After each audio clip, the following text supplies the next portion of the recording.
Olá, meus queridos, tudo certinho? Eu sou o professor Lucas e hoje nós faremos a revisão do nosso conteúdo da avaliação. Agora, eu vou colocar então a tela a gravar da tela do meu computador, que é uma apresentação que eu fiz para a revisão do conteúdo dessa avaliação. Ok? Então, vamos começar. Então, vamos começar a nossa revisão? Vamos lá.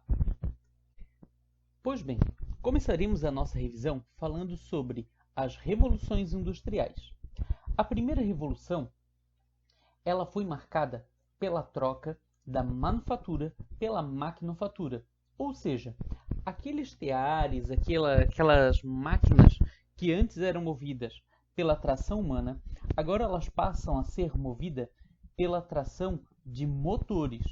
Esses motores, eles eram movidos a vapor, portanto, eles precisavam de um combustível para movê-los.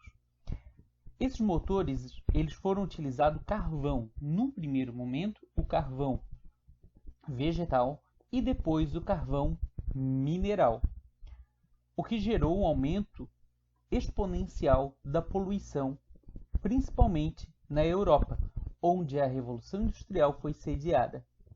Uma coisa que a gente não pode esquecer é que a maquinofatura acelerou o processo de produção.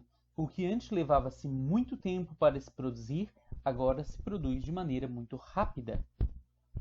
Só que a evolução, ela não para por aí. Passado aproximadamente um século, nós temos a segunda Revolução Industrial, onde nós tivemos ao longo deste período um desenvolvimento tecnológico muito grande, principalmente na metalurgia, na indústria química, na elétrica e na farmacêutica. Essas invenções elas revolucionaram parcela da sociedade, tal como a medicina, a eletricidade, os meios de transporte, inclusive nas guerras. Nós não podemos esquecer que, a partir do momento que passa a se mecanizar a produção, não é só a produção na cidade, é também a mecanização no campo. Portanto, o que lá no campo antes precisava de muita gente para produzir um determinado produto, uma determinada plantação, a partir do advento do trator, a necessidade de pessoas é muito pequena. Então é onde a gente vê um fluxo de pessoas saindo das áreas rurais e indo para os centros urbanos, onde havia a maior quantidade de serviços naquele momento.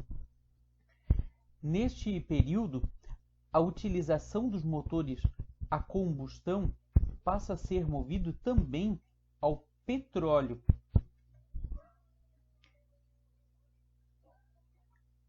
Com a chegada da terceira Revolução Industrial, houve aí uma quantidade de variação, uma mudança muito grande nas fontes de energia. Além daquelas antigas fontes, veio também a chegada do petróleo, da energia hidrelétrica, a nuclear, a eólica, a solar, entre outros. Por que novos modelos de energia passam a ser utilizados?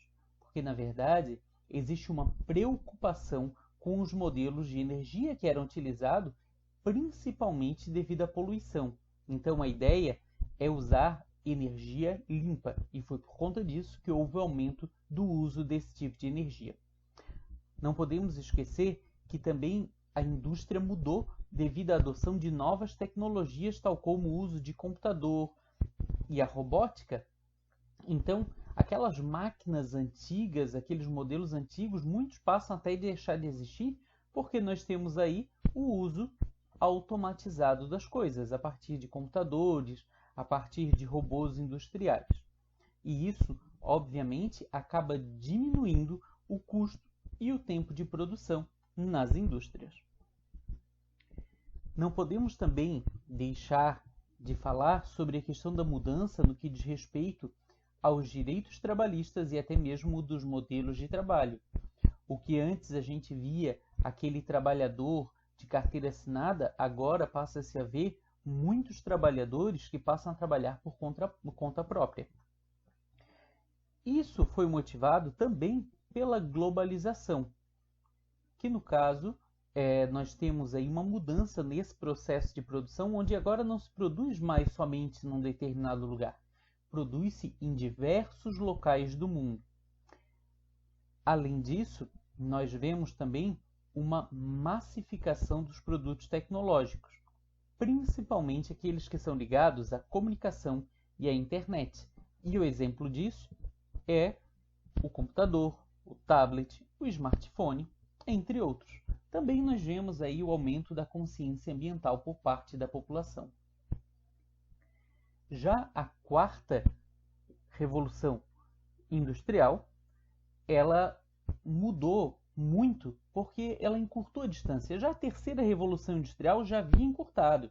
A quarta revolução mudou ainda mais, porque começa a chegar a chamada inteligência artificial.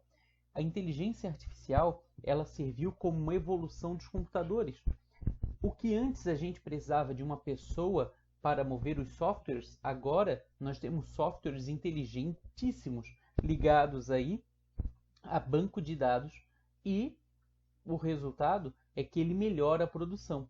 Também nós não temos mais tanta necessidade do armazenamento deste material em fontes físicas. A gente passa a ter armazenamento em bancos de dados, ao qual a gente chama de nuvem, que são aí servidores, né, que são acessados via internet.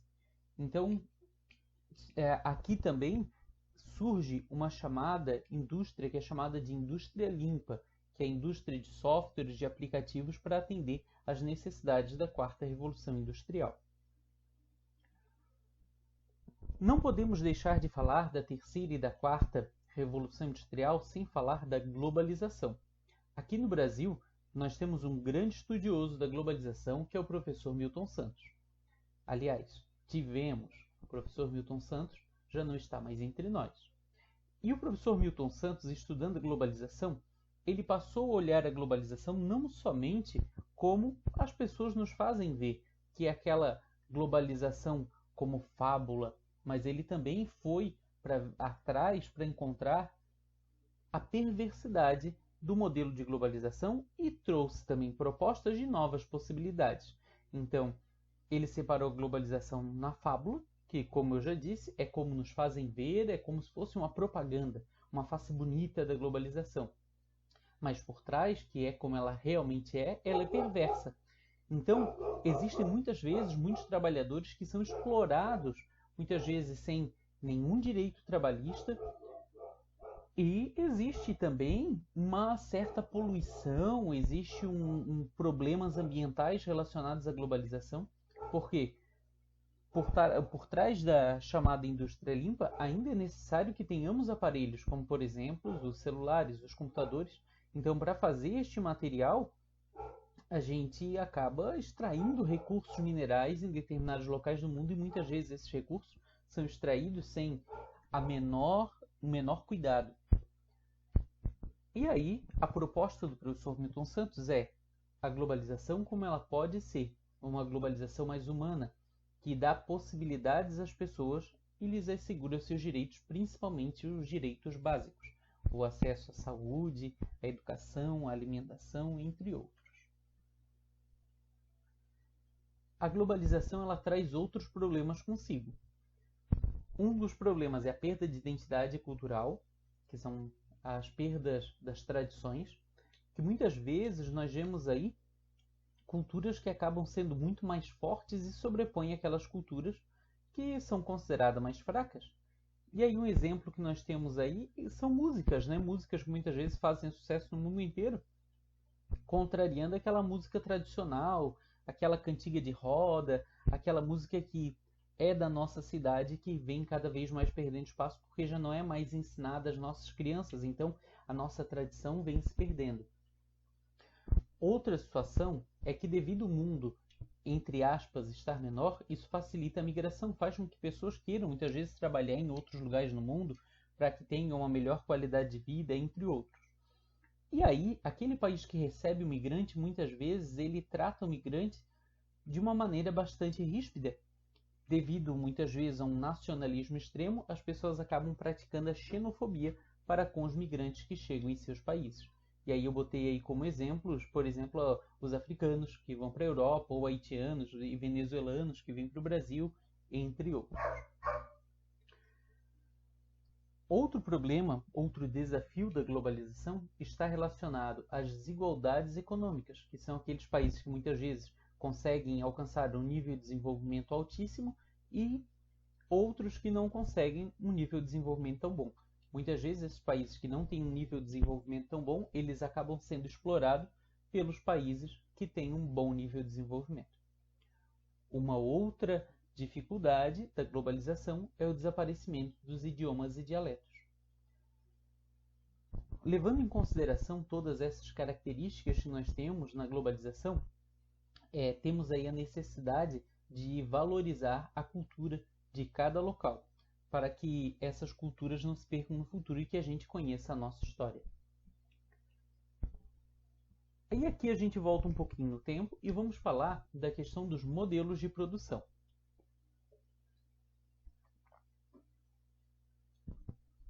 O modelo de produção que nós vimos, e que é o mais antigo, é chamado de Taylorismo. Ele foi baseado nas ideias de Frederick Taylor e ele tinha como característica elevar a produção industrial. O Taylor ele queria que as coisas fossem produzidas no menor tempo possível. Para isso, ele acabou especializando os funcionários, ou seja, cada funcionário realizava somente uma etapa no processo de produção. O Taylor também padronizou os trabalhos, e aí ele passou a controlar as pessoas que produziam, o modo como elas produziam, que ele chamava de linha de produção. Só que essa linha de produção não é igual à linha de produção que o Ford passa a usar. Quando a gente fala em linha de produção no Fordismo, que é o modelo que nós vamos ver agora, são as esteiras de produção. O Ford, ele se baseou no Taylor, só que ele adicionou novas características. Além de diminuir os custos, houve a implantação dessa linha de produção, dessa esteira de produção, onde o funcionário ele não precisava mais circular pela empresa. Ele ficava parado e aí a esteira ia passando com o produto e ele fazia a vida inteira aquele tipo de trabalho. Ou seja, havia uma repetitividade do trabalho daquele funcionário. Ele não precisava nem saber qual era o produto final, ele só precisava saber aquilo que lhe cabia. Outra característica do Ford é a questão dos grandes estoques. Então eles produziam, enquanto tivesse matéria-prima, eles iam produzindo e iam estocando. E depois eles iam vendendo esse produto. Então, muitas vezes até isso é problemático, porque vamos supor que deu uma enchente, vai acabar prejudicando esse estoque. Ou se os carros não são vendidos, prejudica o estoque. Então o Ford teve toda essa característica, mais algumas, mas essas que estão aqui são as principais. Com a evolução dos modelos, surge na década de 60, na fábrica da Volvo, o modelo chamado de Volvismo, que não foi criado pelo fundador da empresa, foi criado por um engenheiro que trabalhava nessa empresa. E diferente da Ford, passa a haver uma flexibilização nessa organização dos trabalhadores. A organização deles era uma organização autônoma, portanto, o funcionário ele participava da decisão da empresa no que diz respeito às tomadas de decisão do processo produtivo. Principalmente aqui, havia uma preocupação com o bem-estar dos trabalhadores e das suas condições de trabalho. O Volvo aqui, o Volvismo, ele já não considerava mais o funcionário como uma máquina, como uma peça. Ele considerava as pessoas como parte do processo produtivo, mas parte também do cérebro da empresa. Então, o funcionário ele tinha que ser um funcionário pensante. Para isso, a prova desse funcionário pensante é que o trabalhador ele estava envolvido até mesmo no planejamento dos recursos e estratégia da empresa. Vale lembrar que no Volvismo, os funcionários eles sempre passavam por aperfeiçoamento e treinamento a fim de obter melhor qualificação. Mais ou menos também nessa época surge o toyotismo. Aproximadamente 10 anos depois do volvismo surge o toyotismo. E o toyotismo também não foi baseado no dono da empresa. O toyotismo ele foi baseado num responsável pela fábrica que era o Eiji Toyoda, que era primo do fundador da empresa, o Kishiro Toyoda. O Eiji Toyoda ele assume como responsável pela empresa quando seu primo Kishiro vem a deixar as atividades da empresa, e aí o Eiji passa então a adotar aquelas características que ele considerava interessantes. A primeira delas era a questão da flexibilização da produção e o just in time. O que é isso? A produção era feita sob demanda e não havia estoque. Então, como não havia estoque, havia uma economia de recursos. Não podemos deixar de lembrar que ela era uma mão de obra extremamente qualificada. O trabalhador ele tinha que saber fazer todas as atividades da empresa. Então, se num determinado setor não havia necessidade, esse trabalhador era enviado para outro setor da empresa a fim de dar continuidade na produção nesse outro local. O Toyota, o toyotismo, ele também tinha um foco na gestão de qualidade. Portanto, todas as etapas do seu processo de produção, eles tinham um controle de qualidade. O resultado disso é que nós tínhamos uma redução nos custos na venda e na redução dos custos, por exemplo, de garantia. Porque se todas as etapas elas tinham um sistema de qualidade rigoroso, o produto, após ser entregue, ele quebrava menos. Então, reduzia os custos da empresa nesse sentido. Sem contar que era sempre feito análise de mercado. O que é isso? Os produtos eles eram aperfeiçoados conforme aquilo que o mercado ou os clientes exigiam. Por conta disso, o produto era sempre atualizado. Pois bem, essa é a nossa revisão para a avaliação. Então, meus queridos, agora que nós já fizemos a revisão do conteúdo, espero que vocês tenham gostado. Se surgir alguma dúvida, vocês poderão entrar em contato comigo pelo e-mail disponibilizado e também pelo WhatsApp. Ok? Tchau, tchau. Uma boa avaliação.